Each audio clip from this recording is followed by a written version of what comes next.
The Rams found their defensive breakout star, Coach Sean McVay, with high praise for a specific player, comparing him to a fictional character. That's how well he's been playing in his eyes. And Jaguars head coach Liam Coen used to work for the Rams, and how this affects the game on Sunday in London. All that and more on this episode of Rams Digest. And welcome back to another episode of Rams Digest. I'm your host, Joshua Finehirsh. And before we get into today's video, make sure to hit that subscribe button. We're on the road to 5K, 5,000 subscribers. So if you want to be part of the journey, make sure to hit that sub button and click the notification bell. Click all so you get notified and never miss whenever we post our daily new Rams Digest video content covering all things Rams, so you do not miss a beat this NFL regular season. And leave a like on this video right now for Week 7 being underway. The Rams coming off of a win last week, 17-3. Play the Jags in London. Early game. Josh and I are still deciding whether we are going to stream that one or not, because it's a 6:30 a.m. start time. So we'll keep you posted on that. But if we don't, we will have a post-game video for you on that day. And thank you to everyone who joined our stream on Sunday. We had a lot of new people in chat, so we appreciate that. We appreciate the regulars as well. We appreciate everybody. So leave a like on that, and leave a like as well for the Dodgers take that Game 2 dub here tonight against the Milwaukee Brewers in the NLCS. You may be watching this after that, so if they won or if they lost, like this video, but something's telling me they won tonight. Of course they did. They're the Dodgers. They're going to win. But that is besides the point. We got to get into what Sean McVay said about Jared Verse's play on Monday, leading into today, and that is from Rams Wire, which we will get into right now. The LA Rams defeated the Baltimore Ravens 17-3 at M&T Bank Stadium on Sunday to improve to 4-2 on the season.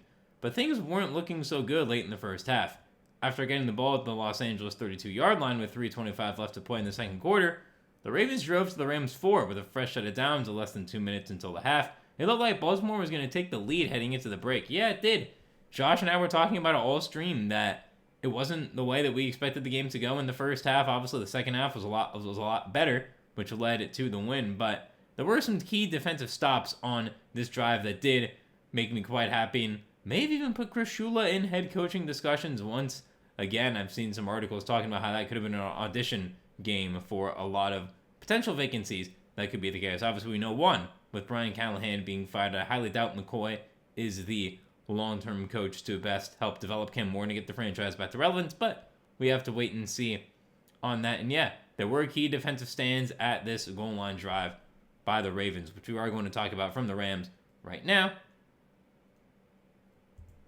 However, LA's defense stepped up and kept the Ravens out of the end zone, stopping 4 straight runs, highlighted by an outstanding effort from Rams linebacker Jared Verse to take down Derrick Henry, one of the league's best backs behind the line of scrimmage. Yes, it was a game-saving play from Jared Verse that happened during that stream. All of us thought that he was going to score. 4th down makes perfect sense. No, Jared Verse gets right up the seam, easily able to bring him down. And that's the effort we need to see from Jared Verse. That's something that Jared Verse talked about a lot this offseason, finishing tackles, finishing plays. He had a play that he didn't finish in this game, which didn't really lead to much happening, but this play he finished beautifully, perfectly, exactly what you want to do to try and take down Derrick Henry, and he did that perfectly, which is really the main reason why the game stayed close and the Rams were able to take control in the second half and ultimately end up getting the dub this past Sunday.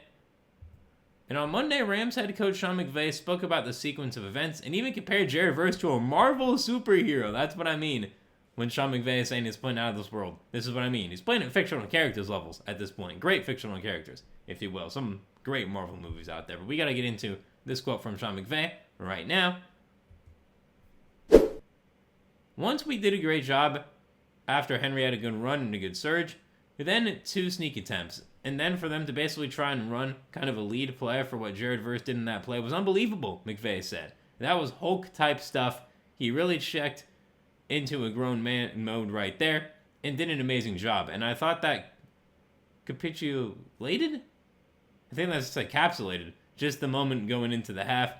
But it was a really strange game, the way it all unfolded. But our team found a way, and I think being able to win different types of games can be a strength as we continue to move forward. He's just a man doing grown man things right there. It was such a big time stop by our group as a whole. Then the collective responsibility on the second and third down stops to get them to a 4th down. And really, it was a great example all around. You can certainly feel that Jared Verse blew that play up at the point of attack. Yeah, he did. He was great at that. It was a lot better than my reading of that quote there. I apologize. But yeah, Jared Verse, awesome play. Again, the defense as a whole, stopping first through third down was quite impressive. Again, the sneak play calls weren't great. Again, as we kept saying last week, Tyler Huntley being on the roster, if you're a Ravens fan, probably should have really had him in starting in general. Maybe you could have had a chance here in this game with Tyler Huntley at quarterback. But for the Rams, obviously great. Jared Verse being compared to Hulk makes sense. He had Hulk-like strength on that tackle, which is really what you need. The tackle Derrick Henry, because not much can bring that guy down. Even though he's a bit of an older running back now, he still is one of the best in the league. And also comment down below, what is your favorite Marvel superhero? I want to know. Hulk's a good one. Spider-Man's a good one. For me, I gotta go Iron Man. I think having all that tech on your side, you can kind of just program anything. I've been going with Iron Man. Some pretty good solo movies too. If you want to talk about that, I know. Before anyone gets to me in the comments, I have not read a lot of the comic books. I'm sorry. I know, but the Iron Man movies are pretty good, especially the early Iron Man ones from around 10, 15 years ago are pretty good. But comment down below your favorite Marvel superhero, and if you think this is an appropriate comparison, Hulk to Jared Verse. I believe it is for that play. I mean, Hulk, you got to have that strength like pretty much almost on command if you want to be compared to Hulk. So if Jared Verse has that, then he certainly can be a Hulk for this Rams defense. The Hulk is known for his incredible strength, and Verse clearly showed similar traits, shedding his block and sending the strongest back in the league to the ground for a loss. The 24-year-old went on to record his third sack of the season later in the game, sending him just 1.5 back of his 2024 total that helped him earn Defensive Rookie of the Year honors. Yeah, and that's the other big thing here for Verse, too, is that he was able to finish two separate plays here in this game the way he wants to, because we've still seen a little bit of the same problem from last year where he gets in, but he can't make the tackle again. If Lamar's out there and he eludes you, that's whatever. It's Lamar Jackson. You expect that to happen. But he can't get eluded by Cooper Rush. I said it on stream. It's a bad look. But besides that, he did have a great game. And going into his stats on the year, 3 forced fumbles as well through 6 games. Quite impressive. 28 tackles. And get this, 15 quarterback hits. He had 4 more in this last game. Only 3 fewer than last year combined. In 17 games, he had 18 in this last game. 6 tackles, 4 QB hits, and a sack. He's 24, will be 25 at the end of the season. 6'4", 260, good size, good everything. He has exactly what you want in your prototypical outside linebacker role. Someone who's ready to rush that passer, someone who's ready outside linebacker / edge role, because he can really do both, who's able to rush the passer at the level that he is. Because he's been good in run defense as well. I feel like he's been a little better overall this year, but so have the Rams as a whole. But he has been a key reason why. Puka Nacua probably being the main reason in late Landman, but Jared Verse right up there for that run defense. Comment below what you think of Verse's play in general. I know we went a little heavy on the Marvel, but what he was compared to, and he's been awesome this year. He's someone who's definitely a top 10 DPOY candidate. Byron Young up there, probably in the top 5 DPOY candidates, for being honest, with the way that he's started this season. So comment down below your thoughts on that and how this will fare against the Jaguars O-line, who's okay. The Jags have had a good season so far, so it should be a close game, but I think Verse can cause some problems for the Jags O-line in this game. And now to our second story of the video. An interesting tidbit about this game coming up is that Jaguars head coach Liam Coen worked for the Rams in 2 separate seasons, and he kind of gave some insight into what it was like working with Sean McVay and how he's actually used some of the play calling in. Some interesting stats about McVay going head-to-head against some former coordinators / assistant coaches, and this is also from Rams Wire, which we will get into right now. The LA Rams will face one of their former top assistants in London this weekend when they take on the Jacksonville Jaguars and their former offensive coordinator, Liam Coen. Coen worked under Sean McVay on the Rams twice, first from 2018 to 2020, and then in 2022. Now he'll face his former mentor as the newest head coach for the Jaguars. Coen has credited McVay with helping him learn the nuances of coaching, but he explained ahead of Week 7 how one unique job played a pivotal role in his journey, which we will get into right now. I did all the pass drawings for 3 years while I was an assistant position coach there, Coen said. That opportunity gave me an access to Sean that not maybe every single coach on the staff had, because when you're responsible to draw the passes, you got to hear it from his mouth in terms of the details. The precision, the yardage, the depth, the why. Like you're getting an inside look at the why behind every pass play. And I think that's probably what maybe helped me the most of anything that I was able to do there. Was the little finite details that will go into just one play. One pass play Jaguars head coach Liam Coen. That's a really interesting note to come off of, because we've seen Sean McVay in his play calling this year be suspect at times, but I still think overall it is good. And obviously hearing this from Liam Coen, the depth, the yardage, the sequencing, everything, the why behind every pass is super important. The why behind anything is important. But the fact that you're hearing this out of Liam Coen, this is the level Sean McVay was going to make a good offensive game plan, is absolutely awesome to hear for Rams fans, because we know Sean McVay is putting that time and effort. And also for Liam Coen, I wish him success as head coach. Not this week, I'm sorry, Liam, got to root against you, but I wish him success in all of his other games and as a head coach in general. So it's good to see that Sean McVay as well has been a leader, has been a good mentor for a lot of different assistants. Some have found success as coaches, some haven't. Again, that's independent of McVay, but it is definitely cool to see how this will impact the game on Sunday. When he was an assistant receivers coach for the Rams from 2018 to 19, Coen said he was responsible for literally drawing the team's passing plays. This, Coen said, gave him unprecedented access to the mind of McVay. Yeah, we just mentioned that. And I also think that's important because you look at the way Coen runs the offense in Jacksonville, or at least is helping run it with the coordinator, that it certainly does have a McVay-like offense, and you can tell. Because the McVay type of offense does work. I mean, we've seen Kevin O'Connell run similar plays in Minnesota, and we've seen every quarterback who's played there play pretty well. I mean, JJ is still young, so we're still waiting to see there, but from Kirk Cousins to Sam Darnold to some guys who played for them in the year Kirk Cousins was hurt, Josh Dobbs had some good games as a Viking. So definitely something to look at here in this game, and just how it will impact it. Because defending against an offense similar to your own is probably quite annoying for Sean McVay, because you're going to have to game plan a little extra here for that one. And Coen left the Rams after the 2022 season to be the offensive coordinator at the University of Kentucky before he returned to the NFL as an offensive coordinator for the Tampa Bay Buccaneers in 2024. And now he leads the Jaguars offense that scored at least 25 points in 4 of 6 games and sit in second place in the AFC South at 4-2. Yeah, the Jags have been better than we all expected this year. I didn't think the Jags were an awful team by any means, but I thought they were stuck in that 7-10, 8-9 type of range here. But they've looked good. The defense obviously has turned around so much. Devin Lloyd looks like an all-pro linebacker. He's been awesome. I was a big Devin Lloyd guy a few drafts ago. It wasn't really panning out for me, but this year, he has looked a lot better. So, good for the Jaguars that they are playing well. Liam Coen again. Love to see him succeed. Sadly, not this week. Gotta root against our former assistant there. But I really think this is going to have an impact on this game, because we have an interesting stat to get into right now about Sean McVay playing against his former coaches.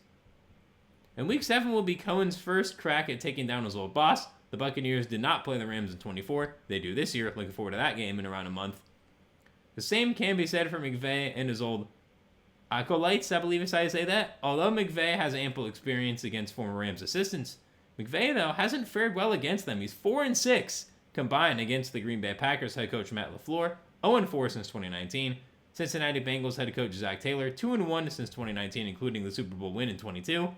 Minnesota Vikings head coach Kevin O'Connell, 2-0 since 2022. And LA Chargers head coach Brandon Staley, 0-1. I believe that was the year the Rams had all the injuries and the Chargers made the playoffs, and we all know what happened there. But again, you see the names here. Some of them have been good, some not. LaFleur, pretty good. Playoffs is a bit questionable at times. Zach Taylor had some high highs, but we'll see if he gets out of the season in Cincinnati. Kevin O'Connell is one of the best regular season coaches in the league. The 2 playoff games he's been in have not looked good. Again, Kirk Cousins, you probably should win when you're in there, but again, having Sam Darnold in there is a little more forgivable. Brandon Staley did not work out as a head coach. A great D coordinator, as we saw for the Rams, and he's been okay with the Saints now as their D coordinator. But the reason why I want to talk about this is because McVay not voting well against his assistants is definitely an interesting stat. I mean, we've seen Belichick against his former assistants. The Belichick tree. Andy Reid kind of has that, not really as much, but you really see McVay and Belichick having their coaching trees and getting to verse them, which is, I think, pretty cool. I think it adds a little extra layer of pride for this game. I'm sure McVay in the meeting rooms is like,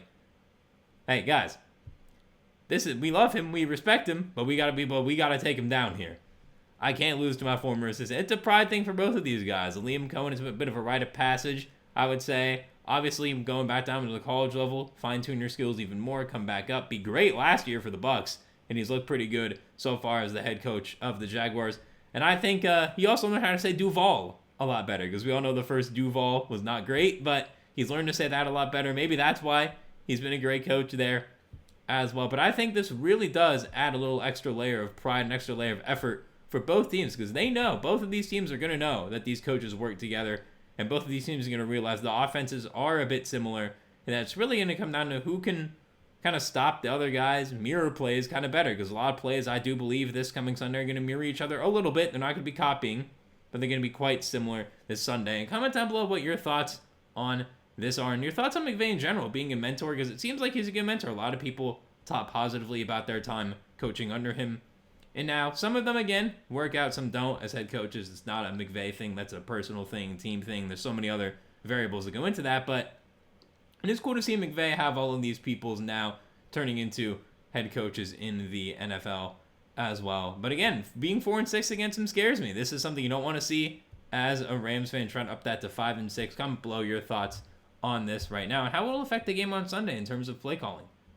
And that is all for this episode of Rams Digest. Make sure to hit that subscribe button. We're on the road to 5K, 5,000 subscribers, so hit that button, click the notification bell, click all so you get notified and never miss whenever we post our daily new Rams Digest video content covering all things Rams so you don't miss a beat this NFL regular season. Leave a like on this video as well. Week 7 being underway. Leave a like for Jared Verse. Like for joining the stream. Thank you very much. We'll let you know about Sunday as the week goes on. Leave a like right now for the Dodgers and Brewers tonight. The more you like this video, I heard it does help the Dodgers and Rams win this week. As well as leave in the comments below your thoughts on Jared Verse, your favorite Marvel superhero as well. Mine is Iron Man. As well as your comments on the coaching battle that's going to take place, as I think it's quite interesting and will have a big impact on this game. I've been your host, Joshua Finehirsh, as always. Thank you very much for watching another episode of Rams Digest. Hope you enjoyed it. I'll see you soon for another one. Enjoy the Dodger game tonight. Let's go Dodgers, and enjoy the rest of your day.